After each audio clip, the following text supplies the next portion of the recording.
Hello students. और आज 11.1 लेके आए हैं डेरिवेटिव्स, जो कैलकुलस का बहुत ही महत्वपूर्ण भाग है।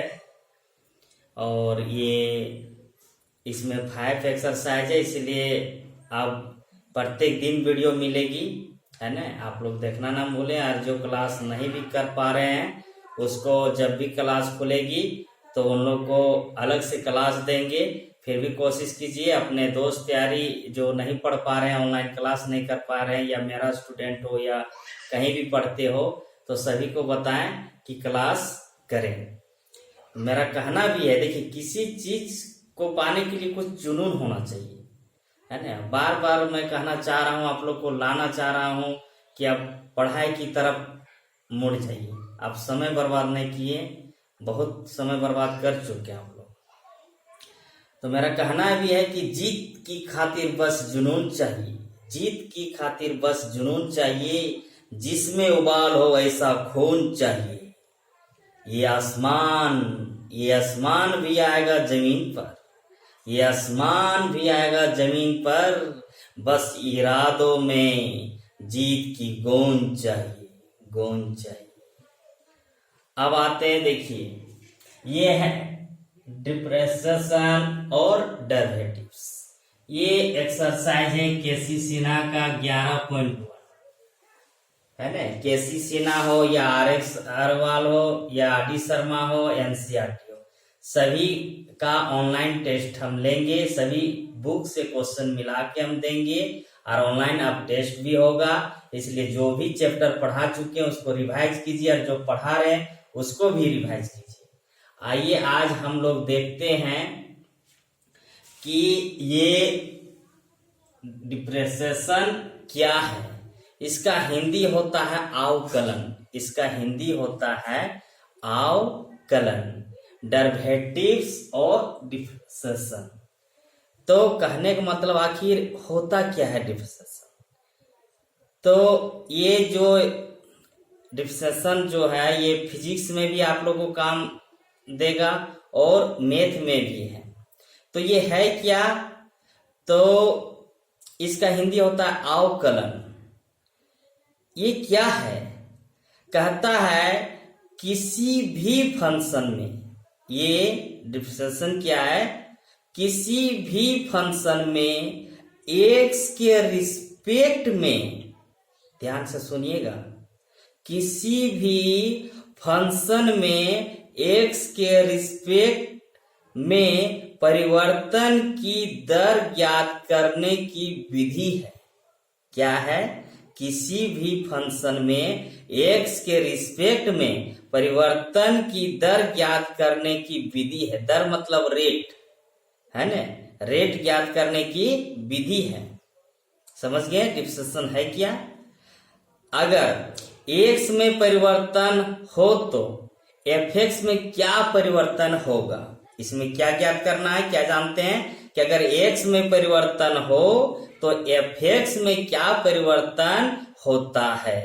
अगर इसका रेट निकाला जाए तो जो रेट निकालने का जो विधि है, इस विधि को हम लोग अवकलन कहते हैं, यानी कि डिफ्रेंशिएशन कहते हैं। रेट का मतलब हो गया दर, और इसमें जो विधि हो गया उसको कहते हैं डिफ्रेंशिएशन, और इसमें जो रिजल्ट प्राप्त होता है उसको कहते हैं डेरिवेटिव।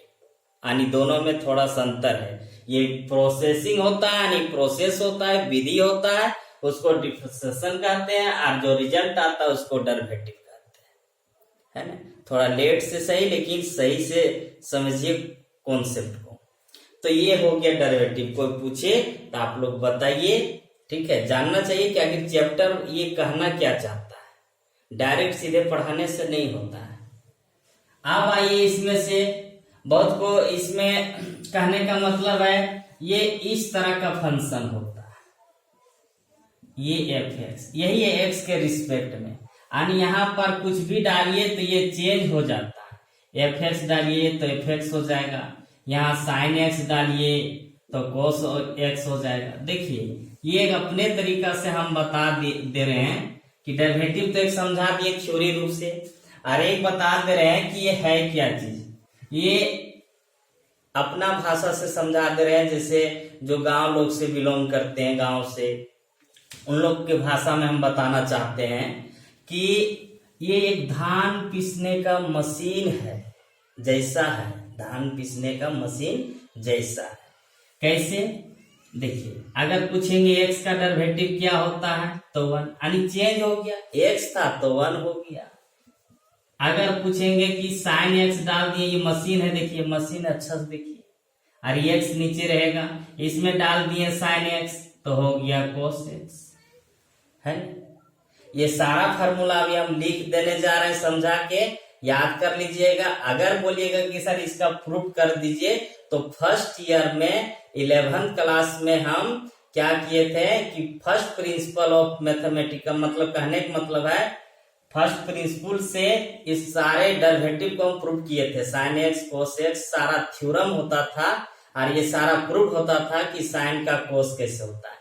लिमिट जो चैप्टर है उसी से एक चैप्टर आगे में है डेरिवेटिव चैप्टर, तो प्रूफ कर चुके हैं, इसलिए यहाँ समय नहीं देंगे। जब क्लास खुलेगी तो उस समय अगर बोलिएगा तो कर देंगे। आप देखिए, साइन एक्स का डेरिवेटिव कोस, उसी तरह हम इसमें और चीज डाल सकते हैं, 1/x तो -1/x²। मतलब क्या देखने, धान पीसने मशीन जैसा इसमें डालते जाइए, चेंज होते जाएगा, है ना। तब आप देखिए इसका फार्मूला, ये अपना भाषा था इसलिए समझा दिए, नहीं तो डायरेक्ट भी बता सकते थे। सबसे वीआईपी फार्मूला,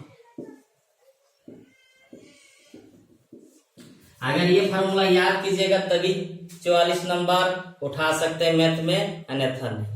बहुत इंपॉर्टेंट ये चैप्टर है। डेरिवेटिव जिसको आता है उसी को इंटीग्रेशन समझ में आएगा, और डेरिवेटिव जो अच्छा से नहीं पढ़ा इंटीग्रेशन समझ में नहीं आएगा। इसलिए खास करके ये बहुत बार देखे वीडियो, और इसको बार बार लाइक सब्सक्राइब कीजिए और बताइए, और इस चैप्टर को खास करके बहुत ध्यान से पढ़िए, काहे कि पूरा ये दोनों वॉल्यूम में आधा आधा है। अगर ये समझ में नहीं आएगा तो पूरा 3 महीना समझ में नहीं आएगा। चलिए देखते हैं, जैसे एक्स का डेरिवेटिव है ना, ये विथ रिस्पेक्ट है, जो बोले थे कि विथ रिस्पेक्ट एक्स के रिस्पेक्ट में, वही है नीचे एक्स रहेगा, फिक्स रहेगा। देखिए फार्मूला है, तो इसका फार्मूला है क्या कि अगर एक्स के पावर में कुछ रहेगा, एन इक्वल टू क्या हो गया, कांस्टेंट, जैसे 1 2 3 4 5 रहेगा, तो ये पहले एन आ जाता है, फिर एक्स और n-1, ये हुआ फार्मूला। कैसे? देखिए एग्जाम्पल, उसके बाद सारा फार्मूला हम दे रहे हैं, अभी सारा याद कर जाइएगा, और ग्रुप में भी भेज दिए फार्मूला। जैसे मान लीजिए एक एग्जाम्पल देते हैं, जैसे एग्जाम्पल हो गया कि x के पावर 5, इस तरह क्वेश्चन है ना। अब बोलिएगा इसका डेरिवेटिव कीजिए, जैसे x के पावर n था तो x के पावर 5, तो हम इसको कैसे हल करेंगे, तो इसको सजाएंगे फार्मूला में, यानी x के पावर, बोले थे कि इसको मशीन में डाल देते। अब इसका वैल्यू क्या होगा, इसको और तरीका से बता देंगे। इसका क्या होगा कि x के पावर 5 है, फार्मूला क्या पड़े, ध्यान दीजिएगा एकदम अच्छा से। n है तो n पहले, यानी यहाँ 5 है तो 5 पहले, फिर x है तो x, यहाँ भी x था तो x, फिर n-1 तो यहाँ 5 है तो 5-1, तो 5x के पावर 4, यानी फिर इसी तरह एग्जाम्पल अगर कहा जाए, x के पावर कितना ले लें, 7 ले लेते हैं, तो डायरेक्ट हो जाएगा x के पावर 7। देखिए सजा दिए, नीचे x है, यानी ऊपर 7 है तो पहले 7 आएगा, फिर x और 7-1, यानी सीधा सीधी 7x के पावर 6। आप लोग तो सीख गए। अगर हाफ रहेगा x के पावर हाफ, या भी तो 1/3 1/4 1/6 कुछ भी रहे, तो कैसे बनाएंगे, तो पहले हाफ आ जाएगा, यानी इसको सजा देना है 1/2 RDX, यानी पहले क्या करना है, यानी जो भी रहेगा इसमें वो पहले आ जाता है, उसमें 1 घट जाता है। देखिए एक दो और एग्जाम्पल देखते हैं हम लोग। जैसे एग्जाम्पल हो गया x के पावर 2/3। इसका कैसे करें, देखिए आप सजा के लिख रहे हैं, लेट करते हैं, लेट y इक्वल टू इतना, है ना। आप थोड़ा स्टैंडर्ड आगे हम लोग y equal to x to the power x के पावर 2/3 या कुछ भी रहे तो हम यहाँ लिखते हैं। देखिए ध्यान दीजिएगा, ये स्टैंडर्ड में होगा, इसी तरह बनाना पड़ेगा। With respect to x, differentiation double F है, ऊपर में एन है, डब्ल्यू से विथ, आर से respect to x, with respect to x मतलब dy बटा dx। y का डेरिवेटिव क्या होता है, dy बटा dx। और इसको सजाएंगे x के पावर 2/3 और नीचे dx। तो 2/3 पहले, फिर x और 2/3 माइनस 1 यानी आ जाएगा 2/3x और एलसीएम लेंगे तो यहाँ आएगा 3 और 2, 3 में 2 चला जाएगा तो -1/3। इसको माइनस से नीचे लिखेंगे प्लस, नहीं तो ये हो गया आपका आंसर। ये हो गया डेरिवेटिव। इस फार्मूला के अनुसार इस तरह बनाना है। और इसको आप लोग को कैसे बनाना है, तो जो भी ये है स्क्रीनशॉट लेके और फिर इसको रिवाइज कीजिए। आप ऐसा लगेगा जैसे क्लास में हम लोग पढ़ रहे हैं। इसका स्क्रीनशॉट लेके आप पढ़िए। अब देखिए ये हो गया x के पावर है। दूसरा फार्मूला, x का वैल्यू 1 होता है, x का डेरिवेटिव पूछे यानी डिफ्रेंशिएशन पूछे तो 1 बताना, x का डेरिवेटिव 1। अच्छा 3, ये 1 कैसे, इसके पावर 1 सिंपल है, आगे हल कर लीजिएगा। 1 पहले, फिर 1 में 1 तो 0, x के पावर 0 तो 1, 1 को 1 से गुना करेंगे तो 1। अब आ गया x का हो गया 1, x के पावर का हो गया। अब देखिए ये अटल बिहारी वाजपेयी, मतलब ये अपवाद में e to the power x का 10 के 10 होगा, इसका कोई नहीं, सिंपल होगा, जैसे है वैसे होगा। अब फिर हो गया कांस्टेंट, कांस्टेंट का मतलब हो गया k, तो 0 हो जाता है। k की जगह 2, 3, 4, 5 कुछ भी रहेगा तो 0 हो जाएगा, है ना। 5 रहेगा 0, 6 रहेगा 0। ये फार्मूला हो गया।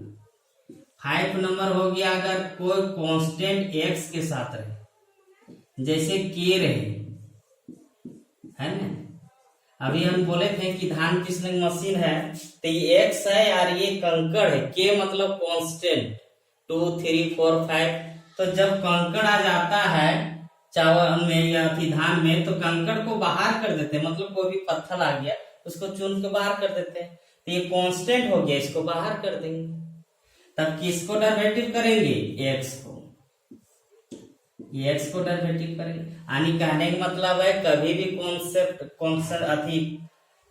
कभी भी कोई भी इसमें कांस्टेंट आ जाए 1, 2, 3, 4, 5 तो उसको हम बाहर कर देंगे, फिर हम x को करेंगे।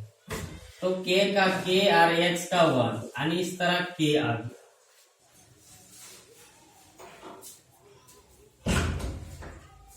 अब देखिए ये कांस्टेंट रहेगा तो इस तरह होगा। 6 नंबर 1/x रहेगा तो इसका होता है डेरिवेटिव -1/x²। चलिए यहां तक तो दिखेगा। 1/x है तो -1/x², इसको ऊपर चढ़ा देंगे, -1 हो जाएगा, वो हल कीजिएगा यही आएगा। यानी फार्मूला याद रखिएगा, 1/x बराबर इतना, kx रहेगा तो k का 0 यानी 2, 3, 5 रहेगा सब 0। उसके बाद e to the power x रहेगा तो 10 के 10। उसके बाद आ गया यहाँ पर 6 नंबर हो गया, 7 नंबर हो गया। अब sin x cos x में आते हैं, है ना। अब जैसे कि आ गया sin x का फार्मूला क्या होगा तो cos x। फिर 8 नंबर में थोड़ा सा देखिए, इसी में हम बना के लिख रहे हैं।